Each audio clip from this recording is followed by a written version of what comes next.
killing each other. I'm like, what are they doing? Are they mad? And they're like, no, they're doing something. I'm like, that.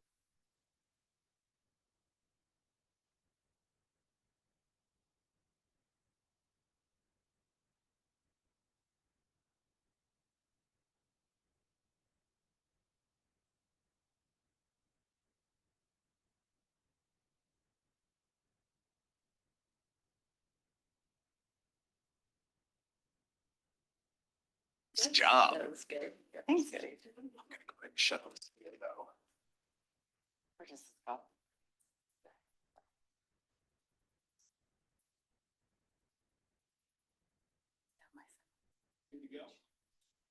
Yes. All right. Good morning and welcome to the local JRAC work group of the Justice Reinvestment Advisory Council. See, we do have a quorum, so I'm going to call the meeting to order. The first item for consideration this morning is the minutes of the June 20th work group meeting. A copy of those minutes was distributed in advance for your review. If there are no additions or corrections, I will entertain a motion and a second to approve the proposed minutes from our June 20th meeting. So moved. Doug has a motion to approve. Is there a second? Judge Spitzer has seconded that motion. Any further discussion? Very well. All those in favor, please say aye. Aye. Are there any opposed? Thank you. The minutes will stand approved as presented. I will now turn things over to Chris Bean for an update on local JRAC technical assistance. All right. It's been a little bit slower in terms of the updates on like the individual counties from CEPP, but I have been working with Denise, meeting with her every other week to monthly, just discussing the progress. Things are going well in the counties that they're working with. Right now, we're just kind of ramping up.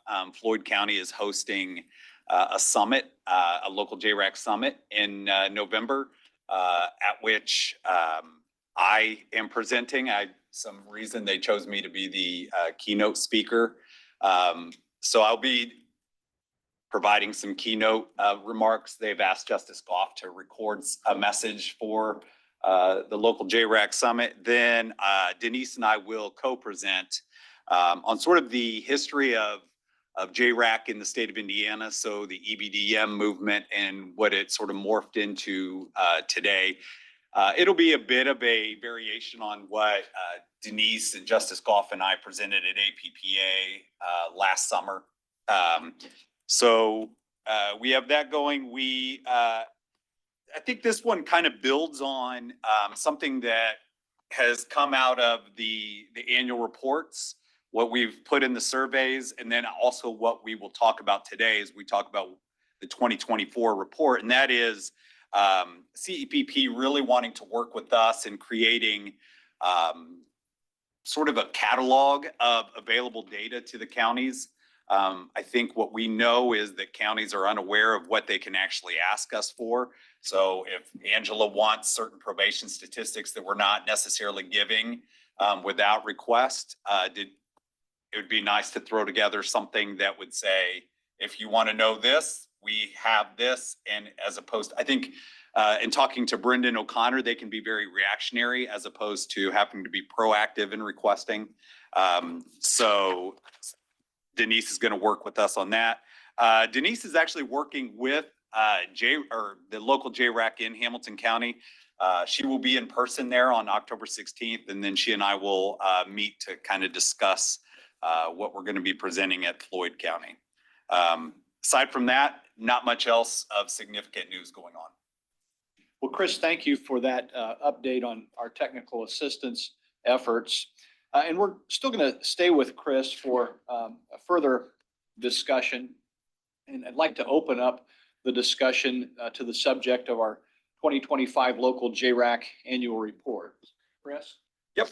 So if you grabbed a copy, I would like this to be is sort of a structured discussion about the survey that will go out and will be sort of the meat of the 2024 or 2025 annual report. So with the materials is a copy of the 2024 annual report and the survey that led into that. So every year we kind of talk about this. I want sort of feedback from you all of what we may want to prioritize in this round of the survey. As I've summarized in the last couple of years, we've seen an evolution of local JRACs where they've moved from very sort of foundational activities into sort of a more sophisticated consideration and conversations. So I would like for the annual report to reflect that, and for us to be able to reflect that accurately. I think the survey needs to dig down on areas that maybe in the past have just been very like, how often do you meet? But what is sort of the meat of those meetings? So with that, we're just going to kind of walk through this. And so I would love to have whatever kind of conversation. First discussion questions. Mental health and substance abuse treatment is been identified the last 2 or 3 years as the #1 priority across every county.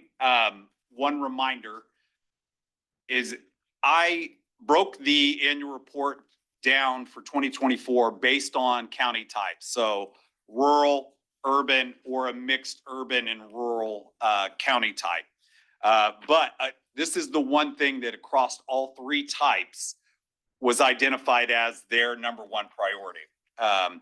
So as we know that this is a priority, what types of questions can we ask? If you even think that this is doable, if it's a viable thing for us to capture in this type of survey around things like provider capacity versus demand, wait list times, types of services needed, any kind of gaps. Is there anything else that you all would like to see me include in this survey that may get to that? Chris, this may be an overall question or a catch-all at the end or something like that. But I think what I'm hearing a lot from my colleagues is the level of concern that funding, either through grants or through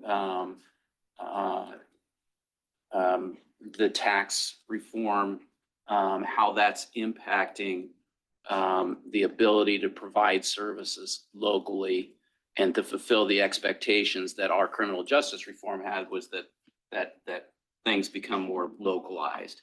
And so in some way, and maybe that's a catch-all at the end that says, how are you impacted? Or if that's a question that's asked at our topics, but I do think that it's important for that story to be told. I think telling it through the annual survey is a great way to do that. And so I'd like to see that in some way. And I think that's a really important thing that I'm hearing from my colleagues. Yeah. Yep. And I'm probably not alone. Definitely not. Well, Chris, I would echo and amplify that. When we created our local JRACs, the overarching purpose of that, in my mind anyway, and I think that my view is shared by others, was that our criminal justice policy, particularly as it relates to community-based supervision, providing folks in the criminal justice system with treatment so they didn't get worse, was really, it needed to be more driven by local need. And so that to me is really important, because especially in a time where we're going to have to be leaner, I guess, it's important that we're not wasting money, that we're actually targeting core public safety, community well-being, just the essentials. And the other thing is, it's a big ask on the locals to have them come to another meeting. And so actually giving them the ability to understand how the state is trying to be more responsive to them, as opposed to a top-down approach where we're telling them to just do one more thing. I think it's really important. So that's I think that we want to make sure that we're communicating that, at least in my view. Okay. Kind of a follow-up to Judge Spitzer's comment. I don't know if we've ever asked them, have you evaluated how opioid settlement money is being used? ARPA money has kind of come and gone, but by asking that question, we may help them identify sources that maybe they're not taking advantage of. So if that's in there, I apologize, but. And that was included. This is why I wanted to have this conversation. Last year, Justice Goff suggested we ask about the opioid settlement funding. And so I included, I think, one question about it. Has your local JRAC discussed opioid settlement? Only 57% of the responses said that they've actually discussed it. But anecdotally speaking, I can say that the chiefs, as I spoke at Popeye or at IACAC meetings, came to me and said, thank you for asking about this because we don't ever discuss this. We have no idea how our money is being spent. And again, this will be anecdotal, but I believe somewhere near 80% of the opioid settlement funding, at least as of the 2024 report, hadn't been used. And Doug, you're nodding, so I'm hoping I was somewhat correct, at least close enough. So we do, again, I was going to walk through a number of questions. I'm happy to take these as you all have ideas. So in the opioid settlement, again, 57% have used their opioid settlement. Given the significant ongoing funding from the settlement, should we make this a much more detailed section? So I think, again, based on the reaction or the response that we got verbally, that was my intent, is to really try to drill down on how those funds are being used, maybe to continue to generate conversation around the use of it. So with that, would you all like us to ask about things like the total annual settlement amount received? Like that part is part of the annual report currently. Yeah, so I think, one, we can help provide some of this information because we do ask some of these basic questions. But I really like drilling down here because we can find out more than when who is reporting to us is not always the person who's necessarily involved in the process of deciding how money is spent. Mhm. Sometimes it's an auditor or a clerk treasurer that's a step or two removed. And so I think having JRACs, when JRACs are involved, understanding what they're doing and how they're using these dollars, because I think when we talk about how public safety can spend these dollars, and we talk about how the justice system can use these dollars, it's much easier to have compliance with Exhibit E and the settlement terms when we talk about the justice system. And we start talking about public safety, we start talking about things and equipment, and a lot of that is not eligible.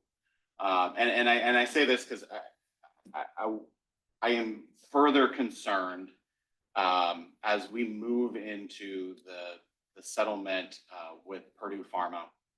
There is a clause that will allow them to claw back funds that are not spent in accordance with the settlement terms. There is a belief among all the lawyers on our side that they will exercise that, and they will be very aggressive in trying to claw back those dollars. So I think it's very important that especially once that money starts coming in, that we are very compliant. Yeah. And I think having the conversation at JRAC helps the use of public safety and the justice funds be steered in the directions that are allowed. And then can I ask, are counties made aware of, and I know that they receive, like, here's what you're allowed to use it on. However, I think our experience, I think Angie could say, we tell them you can use it for these types of things, and then we get all sorts of things that don't fall within that. I'm certain DOC feels the same. When they come to claw back and pull that money back, is that going to fall on the counties, or is that going to fall on the state of Indiana to provide the clawback money? So The settlement administrators look at our settlement as one settlement. So how the clawback happens, I mean, should it ever happen, would be interesting. Yeah. Because is it a clawback for that community? Is it a clawback for, are we going to cover it? Is it, there are lots of questions there, and hopefully it doesn't happen because I believe it would start to get messy very quickly. Because you start looking at, so here is our most recent report of all of the spending. And I've started going through, putting marks on things that are not allowed or maybe allowed. And I will say the largest category of unallowable items are often more associated with law enforcement or just general spending by a county that it just isn't allowable. Mhm. Random things that they spend dollars on. So I think the concern we have right now with how the funds are being spent and how communities are using them, we're nowhere near a threshold because the state is spending the dollars 100% in allowable ways or very close to allowable ways with our unrestricted funds as well. That has set us up for a large portion of our funds to be in the approved category. And so when you look at our settlement, we're talking less than 3% of the funds that have been expended have been used in ways that are unallowed. Okay. So as long as that number stays very small, we shouldn't have issues until we get to the Purdue settlement. I always like it when Doug's able to join us with that information. David's always got such useful information on this too. And I wonder whether we might be at a point where we could start thinking about the annual report a little bit differently. Mhm. Because when we started the statute, when the statute was first implemented, what we were trying to do in large part was to help the communities understand how they actually could use the statute to ascertain these are the needs that I really have as a community, and these are the things that are missing that we'll need to secure resources for outside of our community. Well, now we've got a pretty good idea what is available, and we've also got a pretty good idea of what's missing. So it strikes me that maybe what we should be doing is we should be saying, here are these resources that are available. We've now got all this data that's coming in that indicates that these are missing gaps. And, I recorded a couple of videos with David that were just some conversations about the statute when it was introduced, but it would be really helpful, I think, if I was somebody still at the county level to see a conversation between Doug and David about this is what you can do and this is what you can't do, and to use it or lose it. And so, I'm sure you guys would be willing to do something like that, but I really think that would help a lot of people and it would get the money where it's intended.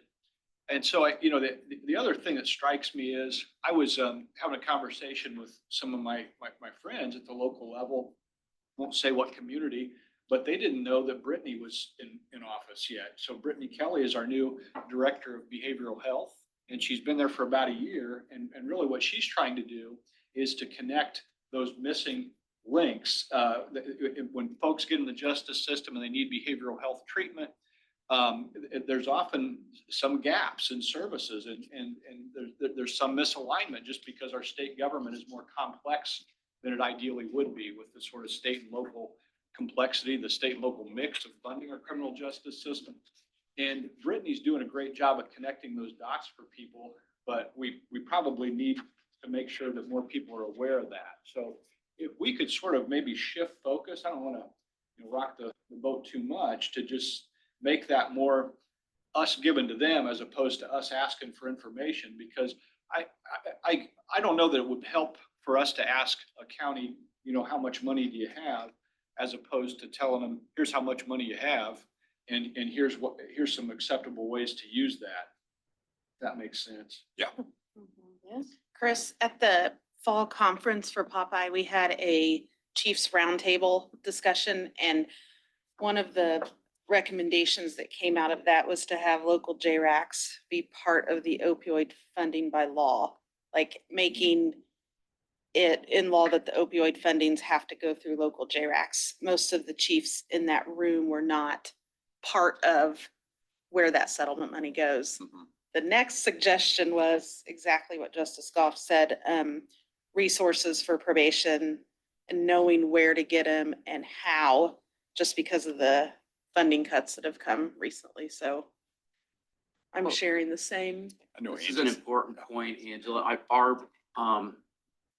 Our commissioners just passed a resolution that said we were originally having a discussion. We had a subcommittee of our local JRAC to discuss use of the opioid funds, and our commissioners just passed a resolution locally that said we're taking all that over and we're disbanding the JRAC committee. So it's out of our hands at this point, and they get to decide how to use it. And so, that's just Grant County. So other counties may follow that lead or not. This is very unprecedented for Grant County. We've usually worked together in the past. And so, just with the change of the commissioners there, it's a different approach. But, again, if that catches on, then you're gonna have other commissioners follow. And I don't know what voice the chiefs have, so to speak, but I'm speaking for them, and that Yeah. was Yeah, Well, and, recommendation. they should be they should be involved. There's a lot of that. It seems just going away from the collaborative approach to a more siloed approach, which is really, this is the opposite of that. I mean, and the reason people should think about the value of what this work is we are dealing with what Judge Spitzer brought up in the first place. There was a policy decision made to deinstitutionalize low-level felons and to put them in community-based placements. And if you're going to safely supervise low-level felons in a community, it really takes different agencies coming together to understand what their shared responsibilities are to provide public safety. And increasingly, I mean, it shouldn't come as a surprise, but that population of folks, they're going to be returned back into a community without supervision in a short order, just because that's the nature of the penalty involved with low-level crimes. So it's important to be able to provide them adequate treatment in a community-based setting, or, the data suggests that they'll oftentimes get worse. So all of these things are really important public safety measures. And that's why, David is a great partner. And so, especially, I say a lot of this just for the benefit of anybody who might be watching the live stream. If you're a county councilman, a county commissioner, I think it's really important to understand how you can reach out to David, and he can give you some really good sage advice on not only how to provide public safety, but how to do it in times of really fiscal, distress. So I don't know if you have any thoughts on that, David. Yeah, thanks for bringing this subject up. The Purdue Pharma is a little bit different than the normal settlements because each unit has to sign off again on the Purdue Pharma, which our statute basically says when the state signs on, locals, you're signed on. But it's very complex litigation because each county, in theory, or some of them have their own attorneys. And so they have to make sure that the money goes to the unit, the counties. But I'm obviously very supportive of making sure the JRACs have know how this money is being spent and can make suggestions on how it should be spent to be very efficient. We just had our conference this week, and we gave an award to Hendricks County for the youth assistance program, which was funded through opioid and ARPA funds.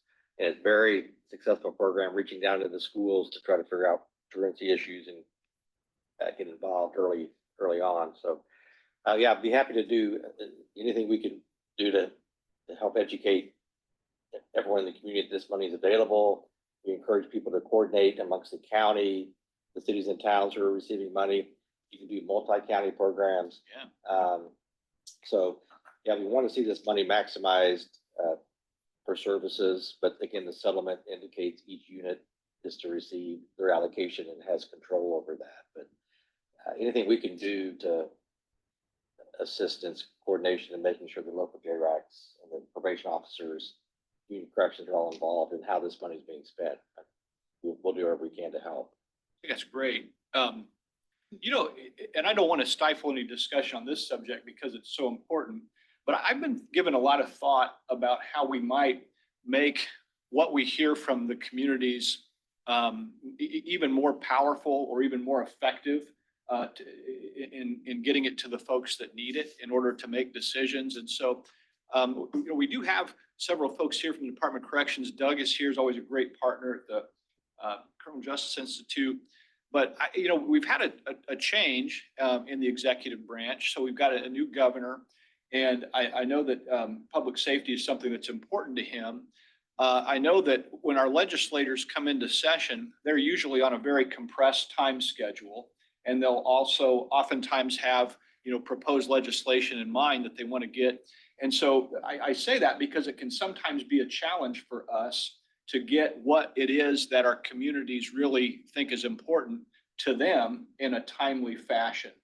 And so when I'm thinking about sort of obstacles that might be in the way to getting our state level policymakers to be responsive to the needs of our criminal justice professionals, we might think about how to connect the leadership in the General Assembly, the leadership of key committees, the governor's office in particular, with the information that we're getting from them.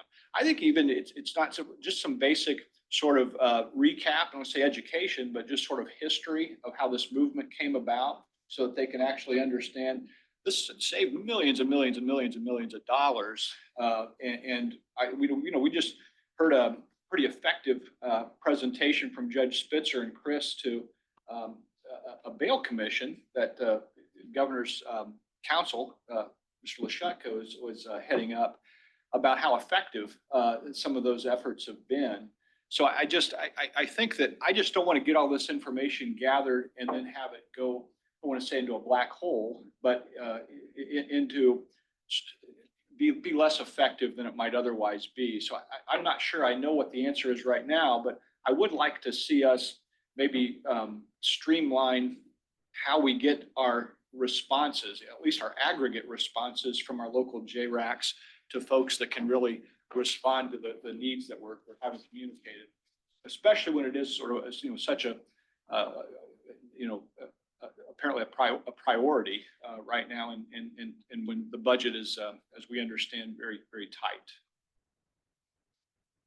Does that make sense? I do. Yeah, I think maybe we could work on getting suggestions on best practices and maybe do a top 10 or whatever, whatever we come up with on best practices to, again, maybe influence as how some communities indicate, I don't know much about this. I'm new. I wasn't here when the opioid settlement was discussed 3 or 4 years ago. I'm a new commissioner. I'm a new mayor. They don't know the history, and maybe trying to figure out some best practices on how the opioid money is being spent could influence other communities. Yeah. We can work on that.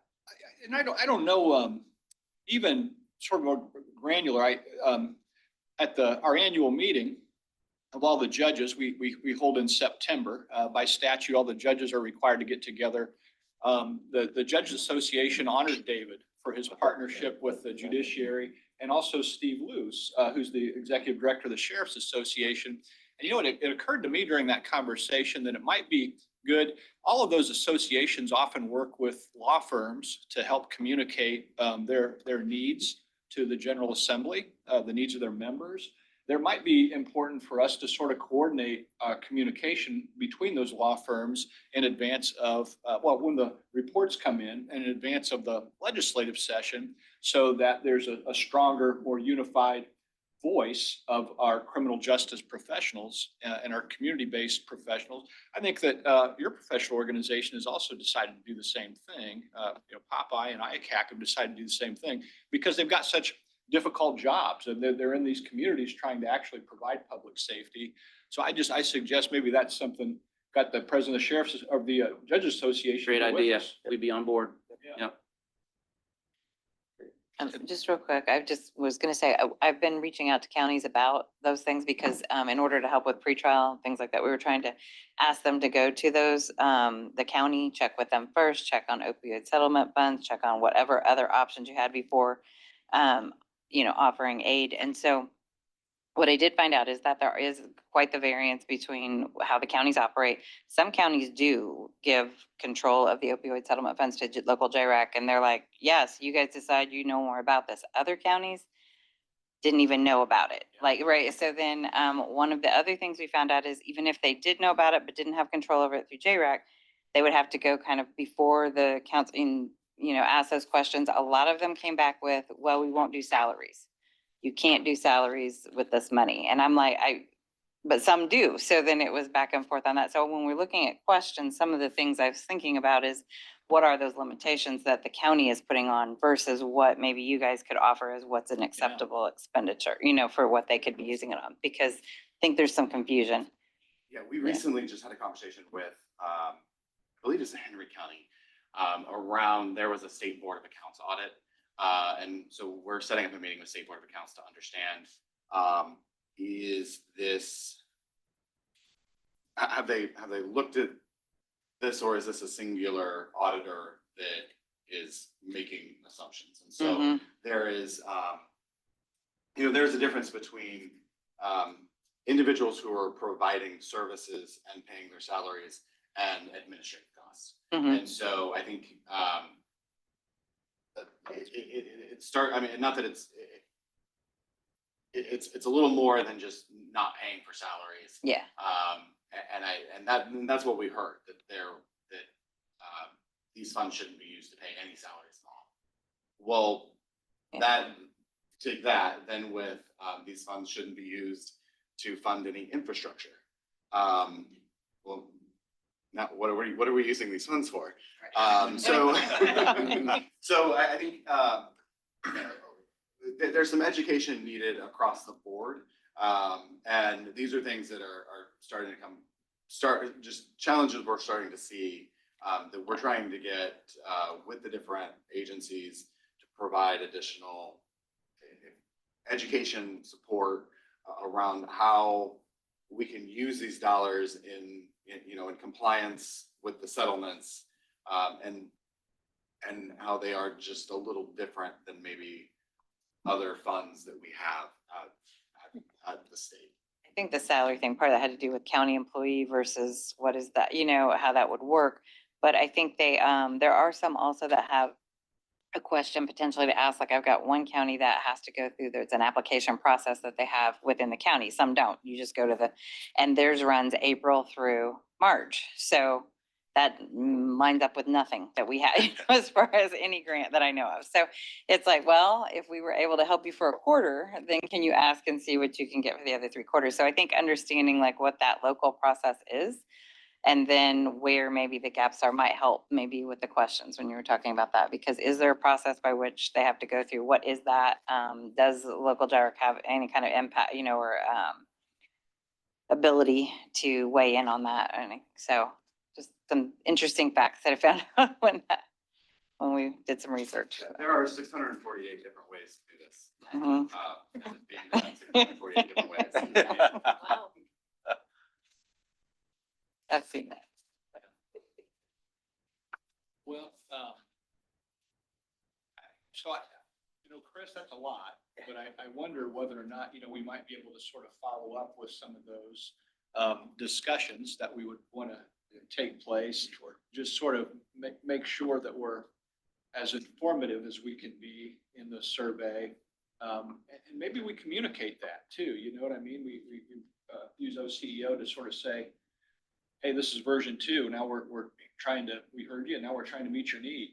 Yeah, and I would say this seamlessly fits into the strategic plan, and the creation of a communications work group, which could then, with the idea being, again, responsive to what the locals have asked for, and that is sort of a central hub where we could have resources.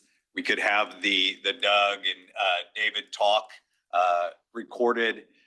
We could have other things around, maybe from DOC, maybe from around problem-solving courts, but making a bit more materials or resources accessible to the locals. A lot of them really want to know also what's going on in other counties and what is working. So that's something that I've discussed with OCEO, whether we can include that in our quarterly court times of saying, here's what's working in Davies County. Maybe you all can think about it, but also creating a central hub for something like that.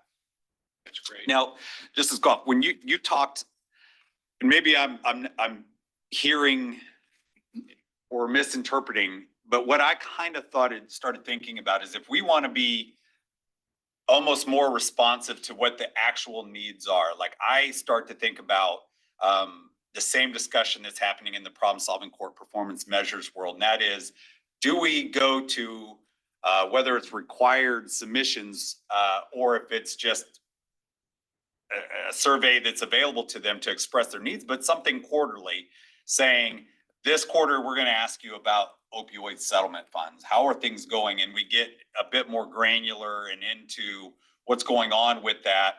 Maybe this quarter, it's going to be around data. This quarter, we're going to ask a bit more about behavioral health. The annual report becomes just sort of the summary of what we've gathered throughout the year. But if we're able to just talk quarterly about any needs around that, I think it allows for us to be a bit more responsive to what their actual needs are, rather than they're saying all of these things in one annual report, trying to aggregate that and then respond accordingly. I kind of like that. I mean, I don't want to give more work than is necessary, but it's almost a format where you told us, we listened. Uh-huh. And so, we could have two parts to that, right? I mean, here's what we gather from the locals. Here's what we will offer in response. And so it's almost responsive and as real time as you can get. And then, as you said, we've got sort of a summary of the year's work that can be included in the annual report. But just having that routine and that format that's really designed to actually drive the policy. I mean, the purpose of JRAC was really to build consensus around cost, right? It's a cost saving measure. And you're deinstitutionalizing folks. You don't want to compromise public safety. So we know that community supervision and provision of treatment are really kind of the big ticket items with this population of folks. So how we're asking about that on a regular basis, as Doug said, sort of getting granular, sort of digging down into what we hear, allows us to be just sort of ever more efficient in our ability to respond to that need, and ever more efficient in our ability to communicate that need in a unified fashion to the General Assembly, so that it's much more easy for them to be responsive to it. And even the executive, right, when they're building up long-term capacity in having to be fiscally responsible, I think that they need to rely on good data. So that's I guess what I think I'd like to see us do at this point is we've got this system. It's been in place now for about 3 years, and we really need to use it to unify to the extent we're able to our justice system. Well, we've got the expectation also that we meet at least quarterly, and so, that sort of reporting is something that's part of your agenda, at least on those 4 meetings. Some people are meeting more frequently than that, but at least that's part of it, is having this collaborative discussion about, responding to the report. Yeah. So. If it's helpful if it wouldn't be too burdensome, but that's a really good point, Judge, because my fear is that we're having these folks that this is not their day job. We're making them come to these meetings. Yep. And what we really want to be able to communicate, at least in my mind, is you asked, we listened, or whatever. I mean, this is an opportunity for you to come. Tell us what it is that you need with respect to these areas, community supervision, community-based treatment, so that we can build up our capacity to provide those. That's really, unless I'm missing something, I mean, essentially, that's kind of the core of what we're talking about. Now, if we were to move to a quarterly submission, it would almost, I think it would be voluntary. Yes or no? Do we want to make that I don't know how we would go about doing that, but making it a mandatory, but I do, Well, I don't think we can exceed our statutory. That's what I was- charge. yeah, okay. I'm not suggesting we do that, but, you know, that's the thing too, is again, if anybody's watching live stream, one of the most difficult things about providing state level assistance in a non-unified system is the courts of the state don't share a common budget. They don't share a common administrative structure. So something has to be a really good idea if somebody wants to buy in. But it's a really good idea to make sure that your community has enough public safety resources and treatment. And I think that that's not a controversial statement. I mean, it's just objective fact if you do this kind of work. So it'll be a little bit slow going, but I think that we've got an obligation to sort of communicate that to our constituencies. Beyond the report, I think we need to have probably a more concerted effort now to get out to each other's professional, annual meetings to really be talking about our work and to understand the needs that, how they meet our different constituent groups a little bit differently. That's just the nature of this work, right? I mean, we're sharing responsibility for doing something that, Angie and Liz no longer have to do. They're not supervising these populations, although they're paying for a lot of it. But we're having to share that as community-based stakeholders. And so it's just something that won't be done. We can't turn on a switch to do that. But I'll bet you'll be surprised at how fast people will jump on board. Yep. So. Chris, is it administratively, could you do like sort of, you can either do it quarterly or you can do it all at once at the end and let you choose it. And if you do it quarterly, then we'll just kind of combine all your stuff at the end. And is Yeah, that I a think so. possibility I to think do so. that administratively? Yeah. Yeah. I'm going to say yes, but because I'll be the one doing the work. So I'll like that part of it. So Yeah. yes, I think we can do it. I think my boss is nodding that, yep, I can do it. How does this land with DOC? Does this make sense? Or Yeah, is it makes there- sense. what, are we missing Absolutely. something? No, I think it makes perfect sense. Well, I know over the past year or so, there have been some challenges communicated. I've heard from community corrections directors, sheriffs about, slow getting payments and things like that. And you all have a very difficult job that I didn't understand fully until I got here, but just the challenges of working in a non-unified system is a big, expensive state institution that does take responsibility for those folks that can't be community-based. I would like to know, you guys are here, Liz and Angie, I just say great partners. You guys are always at these meetings, always responsive. If a judge asked me for something, I could put them in contact with you guys and you respond. But what could our communities be doing to get more from the DOC? If they have a need or something like that, what is it that our communities could do to make it easier for you all to be more responsive to their needs? Is there anything that you can think of? So I guess, are you talking about, who are we talking about? Well, I guess on the idea of our annual report or collecting this information, that is one of the things that you run into. I'm sorry, there's a big missing point, Chris, but you've got this situation, Chris Goff, but you've got this population of folks that our JRACs are really talking about, those folks that are going to be in community-based placement. But oftentimes we know that we'll be working with some folks and they're just beyond the ability of a community to supervise, so they end up in the DOC. And so is there anything about this conversation, anything that we should be including in our report and our request for information or our, suggestions to them about, have you thought about these resources that we should be including in our annual report? Okay. That makes sense?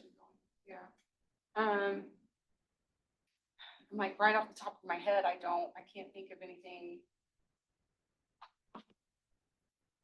I was like, is there anything that comes to mind for you that would be? No, but I feel like I focus so much on the community correction side of things that is it bad that sometimes I neglect the broader part of DOC? Sure. I Is understand that that. bad to say publicly? What, No. I think it's important for folks that are interested in this conversation to just know the challenges of the professional people that work in it. And so nobody's in trouble when we're saying these things. We're just trying, honestly, public, we're trying to make this better, be more responsive to the communities, make sure that they're safer, make sure that people have more access to to treatment, really mean it. When we're working with you guys are always responsive, but that's just what I think when I'm talking to a judge from a county that might be just so busy with their day-to-day work, they're doing a good job. But I mean, I tried to stay informed, but I didn't know much about the DOC other than community corrections, because that's what I interacted with as well. But understanding, how to access resources and things like that, that might just be something that we could think about, because I think that could actually be something that would be a valuable resource to get to our community stakeholders to understand how to think about the Department of Corrections. Because that's the one thing that is unified about our criminal justice system is we've got all of these different county-based systems, some of which are really efficient, some of which aren't taking advantage of all of these resources that they should be. And that actually costs the state a lot of money. I mean, if you're not taking advantage of all of these opportunities to supervise people locally, that ends up in a lot of folks that end up in the Department of Corrections, and that costs money. So the system is such that a lot of times people can make that choice to do that or not, but it is probably helpful for more people to understand this is why the system is what it is. And this is some things that you could probably do to consider to make your community a little safer, to get more resources into your community. So I just know that I didn't understand. I still don't understand everything about the Department of Corrections, but I'd like to. So I'm like, me either. Me neither. I've been here 19 years and, no, but it is big and complex. Sure. And there are still things that I am learning and 19 years, so. well, that might be something. I had a book at one time that just talked about the different facilities and things like that. But that might be something to consider is, Commissioner Austin or anybody wanted to talk about that.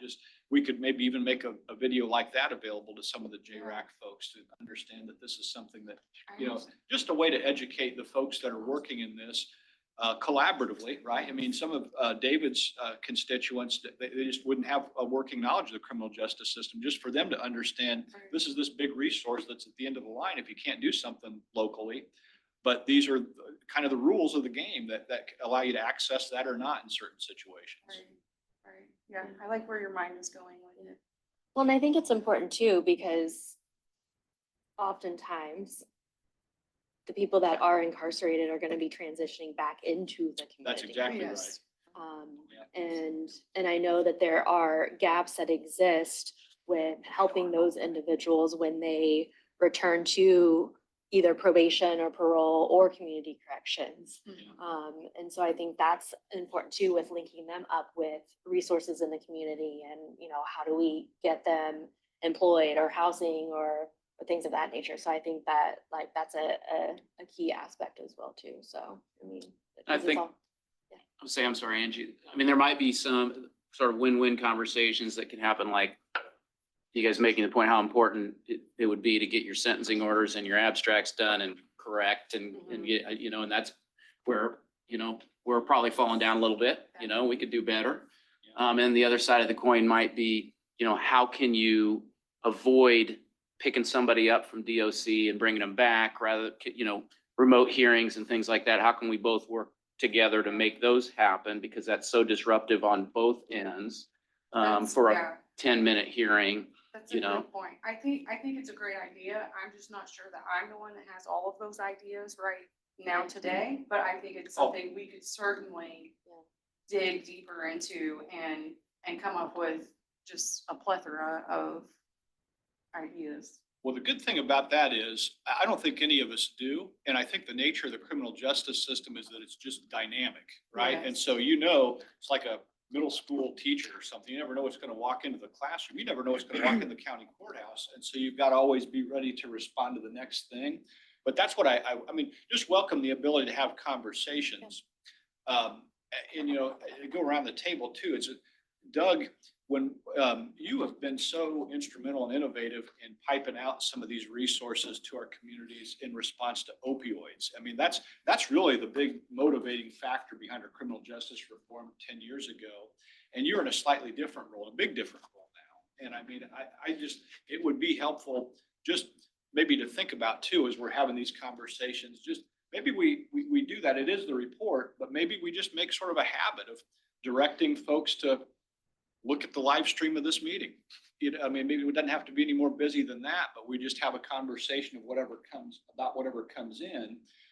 That's really what I thought when Angie and I were working on this idea 4 years ago or something like this, of a one-stop shop for all your community supervision, community treatment needs. But, you know, to your point, Liz, we're going to have things come up all the time. And the communities are different, but there's no really right or wrong way within a big, broad range. There are some right or wrong ways, but like, you know, I practiced in a community that used its jail very heavily. And then I was a judge in a community that had a jail that was half that size. So we relied on our probation department much more heavily. So I think it's important that we have, you know, everybody that represents each constituency here just sort of give their perspective to the folks that are out in the field. We probably do use this live stream media. The General Assembly's, you know, saw fit to have us be live streamed on all these things. I want this to be an effective tool for all the folks that rely on us.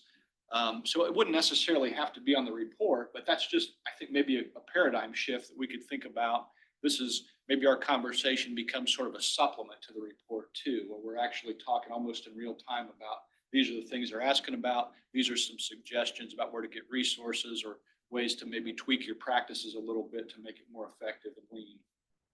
And I know we can talk about this more offline, but so if I'm hearing you right, let's say we have a quarterly report, we're getting feedback from the counties, and then we're saying to them, almost talking to them, saying, here's what we heard from you. Here are some resources. Here is the actual answer to that question. You know, I think that realistically, you have to talk about, we're not on the ground, so we can't give real-time advice. But I think that the idea and the benefit of this medium is you can have folks that have a bird's eye view of their entire constituency, the practices in all 92 counties that are actually here at the table talking about those issues in real time. So you might not get the exact answer, but you're going to get a lot of information that's going to inform your responses the next time that you fill out the report. And then, as you say, Chris, we can offer to send a team to the county then and talk them through, connect them to technical assistance as we do. And I also think it's important that we have, maybe we sort of double down on the inclusion of our partners from the General Assembly. Executive branch is well represented, but we need those folks to understand as quickly as they can what we're seeing on a repetitive basis in any way from the folks that are actually doing the difficult public safety work. I mean, that's how you actually back public safety officials, is be responsive to their needs. That's what I mean, does that make sense to you, Angela? You're at the front line doing all this stuff. Yeah, I don't know how popular this will be at the state level, but another suggestion I was gonna have is talking to those counties that have merged their probation and community corrections departments to both be under the judiciary. We did that in 2022. It was the perfect storm to do it. And I know that those are two entities that love to be siloed. Yeah. However, we have been able to save on positions. Our whole goal of becoming one unified court services was to not duplicate services. And when I took over, it was very clear that I had probation officers doing the exact same job as case managers at corrections. And we were able to get our commissioners, council, judges all to sign like one agreement.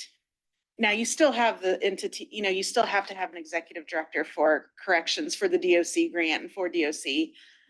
But I mean, we were able to get our county to then build this. We're building a new building that's going to be one adult services building with a work release center, all of probation, and we couldn't find that in the state. But we used Wayne County's example of their agreement. And then I know since we did ours, Shelby has mirrored ours. And it's just been those conversations that the counties have had of what's another county doing and what's working. I think that's exactly right. Now, with that, and I apologize, is that posted on Popeye, or is there like a reference to this on Popeye? Is there one place where again, a county can be sort of reactionary as opposed to like having to come up with the idea and go There's see. not. I think Okay. it's word of mouth or because you can also talk to some counties that they're gonna die on that hill that they will never join. They don't get along well. And we were one of those. And it came about when like judges, maybe weren't happy with the administration on the community corrections side, but couldn't do anything about it. Cause that was governed by the advisory board.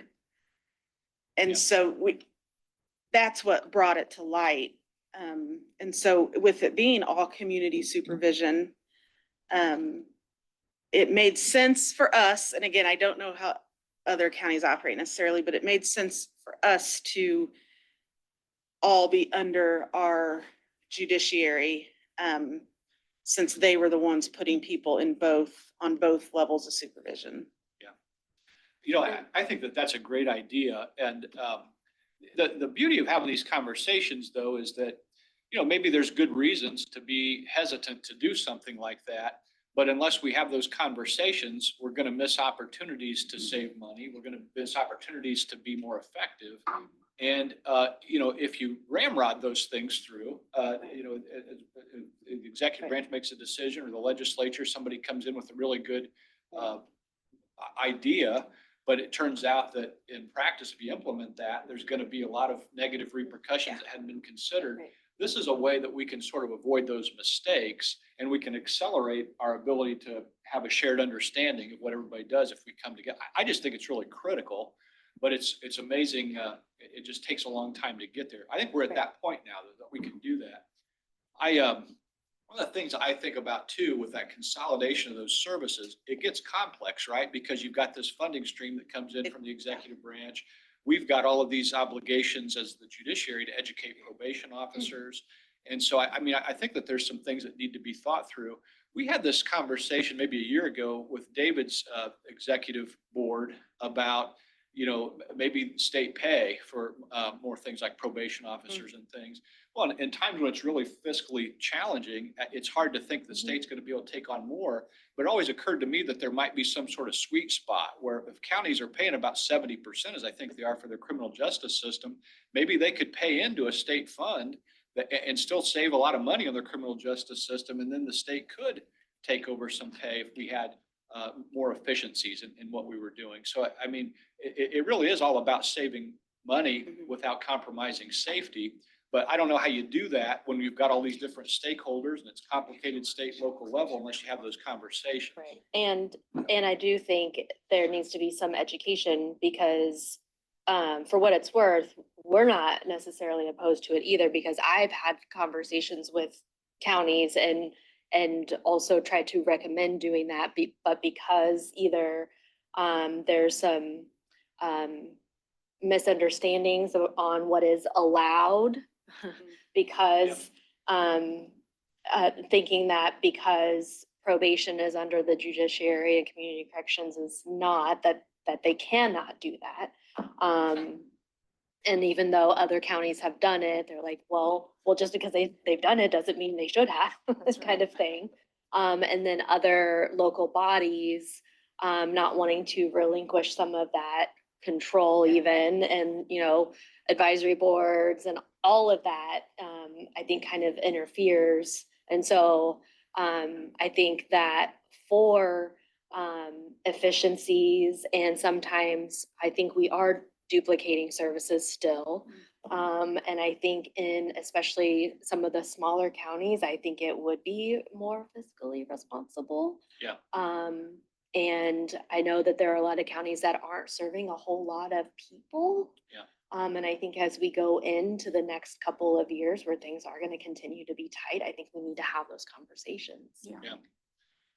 Well, I view our charge as really trying to support our communities so that they can provide core public safety services and connect folks to necessary treatment for those populations that they're having to supervise. And I think cost is it.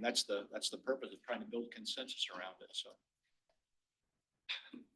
where are we at then with the discussion? What we need to do?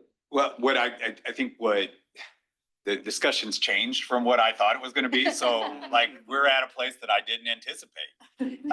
But it's good. And so I guess the first question I have is your permission, or don't give me permission, to remove those very sort of what we've always identified as foundational questions. How often are you meeting? Do you all like each other? Like, is this, what, do you have missions and goals and things like that?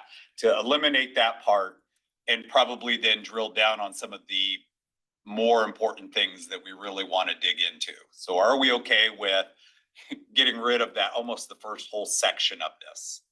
Yes. Perfect. Permission granted. All right. And now, to the extent we can do we have a priority? What, I mean, if I were to take this discussion today, opioid settlement funding, or really just fiscal related matters, seems to be a top priority.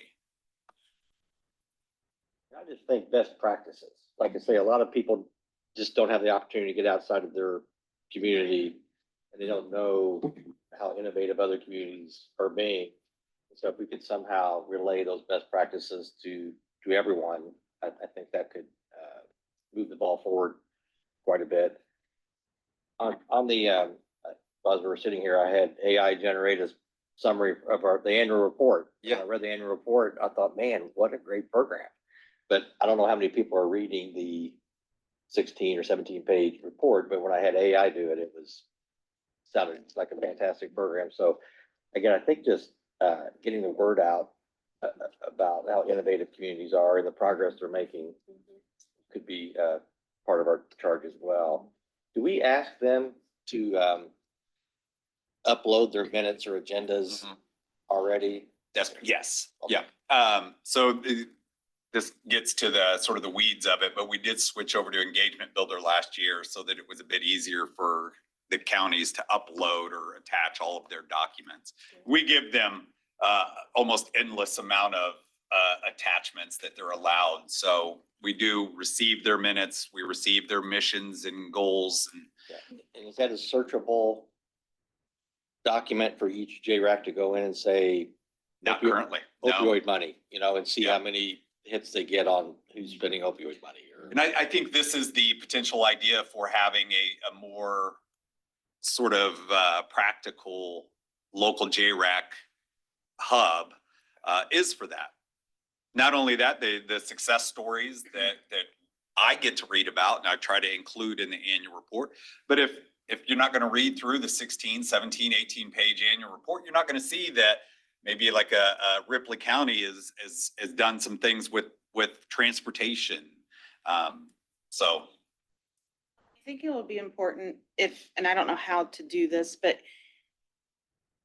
breaking down the different size of counties, small, medium, large, or the rural, urban, what you were talking about earlier. I sent out a email to some friends, chief friends I have around the state, asking for like a policy they have on juveniles taking Ubers to meetings, probation meetings, or programming. Well, the counties I asked about, they don't even have Uber in their county. So then it was, but I also get from the, chiefs meetings and roundtables, some of the success stories or resources that Marion County has, or Lake or Allen, they're not even applicable to those others. And so then I think sometimes there's defeat felt that they don't have those opportunities or funds. And so I think what would be most helpful is to be able to share stories and resources that match the sizes of counties. And if you pick three, like, I can relate to all the donut counties in Marion, and, Christine Curl and I are great friends, but our day-to-day is not the same. And it's not real helpful to know what Marion County is doing if you live in Shelby. I really appreciate what Angela's saying about that, and that it's important to get, I think what you're saying is like the message that applies to you, that would be Yes. applicable to your situation. And this, I agree with that. One of the things I've been thinking about with this, and it's so difficult to have the conversation with folks that are new to the subject, is it's important for them to like have an idea of the big picture, like what it is. And we spend a lot of time, what we really do, the high functioning counties, we'll send, our technical assistance team out and they'll go through system maps, sim mapping and things like that. I wonder if we might be able to, whether it's AI generated or it's us, and we go through and we have actually just the exercise. This is how you would use your local JRAC and go through sim mapping. And at that, you could have at each step, just the whole sort of menu of resources that you might look to work on. That would get the best practices, but it would actually show the process of having your group together on a regular basis to talk about those recurring issues. And that would, watch this first. That would be just something that would exist there. And then that would be almost an onboarding for new members to come in, but it would be a resource that we could update then periodically to just say, this is something that's come online, that's a promising practice that you could use. Just, something that would be an easy way for somebody that was interested in it to get the big picture sort of quicker. We've started doing that in our quarterly meetings, and we've done a couple webinars lately where we are being more intentional about who we highlight. We'll do county spotlights and we try to highlight the smaller counties. So our next quarterly meeting, we're gonna highlight Randolph County. So they have three staff. And so starting to show the state that, that the smaller counties can also do great things too. I love this because I think this works with what we talk about, creating a communications subcommittee of this, is that we could help you share that story. Maybe we have stories that we can rely upon you all for helping to share. Any other priorities that you want to make sure I include in this? I mean, obviously, behavioral health, ongoing questions, gaps, things like that around behavioral health. Anything else that some of this I think gets to, like Angela, I know your chiefs are overburdened with reports, and I would love to minimize how many total reports they're doing. Yeah. And so to the extent that it's possible, if we can help even ask questions that CJI is interested in, we're able to include it in one report as opposed to going through 5 or 6 different portals to report. I think that would be wonderful. Okay, I don't know if this is controversial, so I'll keep that, but Liz and I have talked a lot about over the years of grant funds and what we fund, how much funding you get from where. But I know, gosh, I don't even know how many years ago, we did a survey at DOC asking community corrections how much was funded by community corrections of your program and how much was funded by your county. And that ranged from 20% to 0 to 80% to it was just all over the place. And there was nothing equitable about size of county. There's nothing the same. But it was very apparent because you knew if this county needed something or whatever, that they either had a shot of getting some other funding from the county or had 0 shot of getting other funding anywhere. And so I don't know, help wise, I just feel like looking deeper into that, I think might give us a better clue on where to go next to figure out, when you're talking about being efficient and costs and what it costs to actually run a program, how much does it cost to have a staff person that you can actually retain? Because that's the other thing we're getting, is they wouldn't go for this. We couldn't pay for the insurance, so they won't stay. We had that the county council wouldn't approve the position. So even though it was grant funded, they couldn't get it. Just all kinds of things that happen as a result of the different things that come together to support the total funding of running a program, of what it is. And it depends on what it has. Does it have multiple problem-solving courts? Does it just have probation? Is there community correction? What does that look like? And I always found that fascinating. That could just be my nerdiness. I don't know, with the, looking at numbers, but I just think until we really know that in a bigger picture of what that looks like and what that could look like, it's going to be real hard to make some of those decisions, of where the need is the most, I guess, but.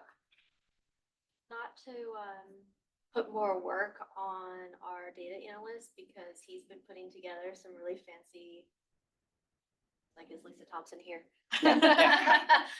Dashboards for us. Okay, yeah, oh, she said the word. She's watching.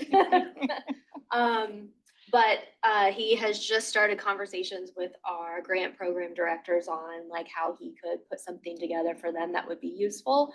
Mhm. And I'm thinking that something along those lines where he can put together, you know, a budget that would look at like what they're getting from the county and, you Done know, that before, yeah. something like that, Mhm. some sort of analysis. Right, and you know, we fund the same thing, like not the same thing, but like we fund a drug court, you fund this part, I fund this part, you have some stuff from CJ. What does that look like? Like who, where does it all come from? And I think that's kind of fascinating, so, I'll put all of our stuff together. yeah. So I do think we are moving, at least in the executive branch, toward having a system in which we can begin to pull some of this information from. We started this week, the first step of transitioning from our IntelliGrants grant program to Aluna. Oh, good. It's a, I was like, oh, good. like, I think it's gonna be great. Yeah. Okay. Way to go, yeah, I'm learning The lots. e-civis that everybody remembers, was purchased, and there have been Yep. lots of other things purchased. Yes. And seems to be a comprehensive from, Yeah. from planning all the way to, Yep. to close out. And so CJI and Homeland Security are the pilots for that. And we just had our kickoff meeting, so we're starting that process, and then they'll start bringing on other agencies. That will, I mean, there are dashboards, there's all sorts of things that, per grant program, per agency, and this just reminds me, one of the questions I need to ask is, now let's talk about across different agencies. And time periods. That's the thing that's throwing me a little bit, because even with the federal grant we get for the SIM grant with DMHA partnership, they run October through September. And some of those fund some parts of problem solving court and pretrial. So we're like, ugh, you know, like trying to match all those, and the time frame has been very much of a challenge, so. I think you're onto something though, because there are counties right now, if they're, for example, if we would have had funding cut from DOC, we would have probably been easily able, my county would die if they were listening to this right now, but we would probably have been easily able to put people or stuff into our lit for our local income tax that we have specifically for correction right now. That has a sunset on it. So in 10 years, we wouldn't be in that same position, but we are right now. And so if we could have you know, like if you knew that like, hey, they're gonna be all right with a $20,000 cut, but you know what? Morgan County won't. They will lose people and programs. Right. Let's give them that money Yeah. instead of Johnson. But you're gonna have to get people to be really honest about. Right. Well, I experienced that a little bit of that when no offense, Liz, the pretrial cut, you know, when we were like, you guys got to figure out, we can't just say here, you know, we don't have extra either. We're just trying to help, and Right. what can you do? And so they had to go through all the hoops of asking the county, checking on opioid settlement. Is there anything else there that you can go? I need to know all the things you did first before we can move forward. And I think people learned a lot in that, you know, that they were like, oh, and there were some that were like, hey, we're able to absorb it. Hey, we got real excited about this meeting. We think they're going to go for it. And we're like, cool. And we did. Some counties absorbed all of that. So it was, and it may not be ongoing. It may be that they can only do it this year, but it got us another year and a half to figure something out. You know what I mean? So, you know, I think until you map out that as well, you're just kind of grabbing whatever you can get and hoping that's enough, you know? It's like, so. Chris, back to your question about what needs to be asked in this annual report. Mhm. So I fill it out. And I know the chiefs and your JRAC leaders, I don't think they mind filling out the questions if they know that where those results are going and why. Mhm. Like, I don't know why do you care how often we meet, or, you know, like, where does that go? But if we know that like, hey, these answers are gonna be used for this, I don't think it matters how many you send out. Like, Tell and us the the counties that are You're gonna, getting at like if it's a quarterly reporting, they're gonna be, if they know it's gonna be responded to or mean something. yes, and Okay. you know what counties are care, you know Right. what counties are gonna fill it out. Yep. And we'll use that in, you know, like, Uh-huh. hey, I want to be part of this. I want our voice to matter. And then I think there's some probation departments or leaders that are just so buried.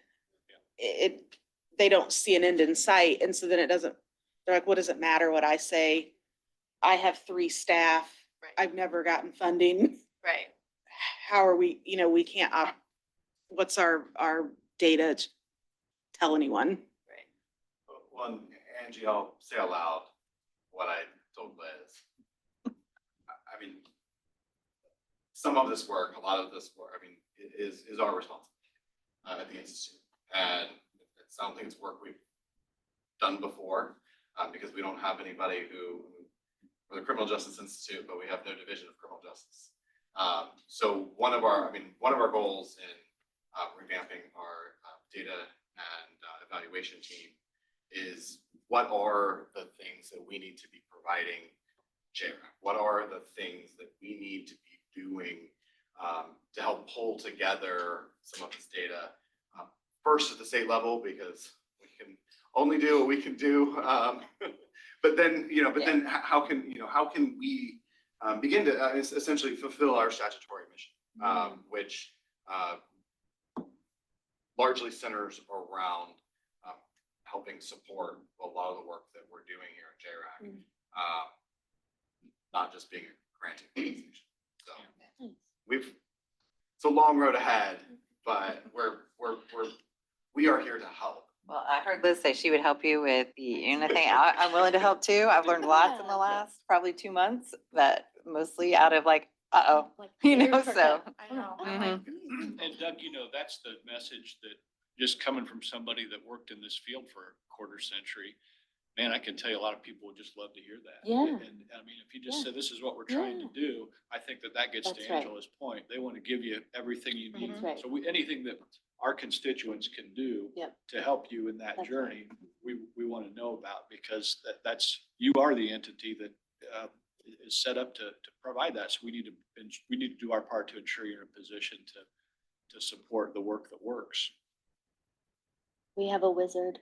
You can't have him, but he's a wizard. I've got somebody starting on October good. 14th that is going to be very helpful. Good. Good. I've worked with her before, so it's Oh, not fantastic. it's not an unknown. So Wonderful. yeah, very excited. We're about 10 till the hour, Mhm. but I think we've worked our way through the agenda. Yeah, so- and it's an open-ended question, so like you all have my email, so if you have other things that we didn't talk about today that you want me to include, or suggestions about the report, just sort of general suggestions, fire them my way, please. Is there anything else to bring before the work group? There's not, then, as always, I appreciate all the work that everyone is doing. And it's always a pleasure, privilege to be able to come together with you and figure out how to better serve the state. So, hearing no other business, we'll stand adjourned. Thank you.